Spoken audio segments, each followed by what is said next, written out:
Well, I've served as a parish minister for 37 years now, and I've been a witness to all sorts of grief throughout that time. And being a minister doesn't mean that I don't have a life either. So I've really been through a difficult time in my 30s and 40s when I lived on the West Coast and buried so many dozens of my friends who died of AIDS. So I'm aware of grief a lot. I think about the grief that I felt and the grief that I witnessed, been privileged to witness.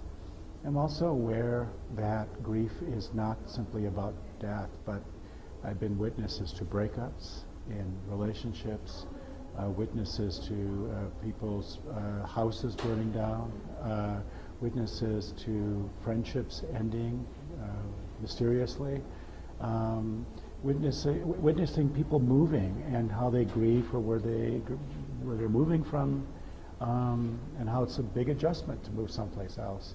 And it's all part of the grief pattern.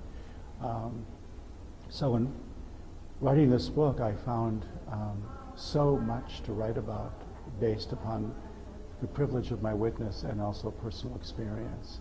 And I recognized long ago that the word grief is a word that embraces many other words. And so the chapters are about these other words, ranging from things like guilt and anger to ritual and even something so outrageous as dance. But these words kind of unpack the simple word grief. And I've also in my life as a minister noticed that people have assumptions often about grief, and they assume that other people grieve like they do. And I don't think that's true at all. I think we all grieve uniquely. I'm glad for the privilege of writing this, because I've been able to look over my life and see that I actually had been thinking about it a lot all the time, and writing about it is now coming to fruition from a process that's been with me for 40 years, 50 years, 60 years.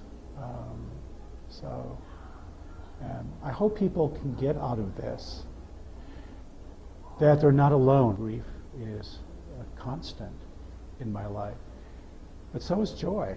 I don't think it's a depressing book, actually. I don't think it's a depressing book at all, because the joy is there and the love is there. So I hope you'll read it.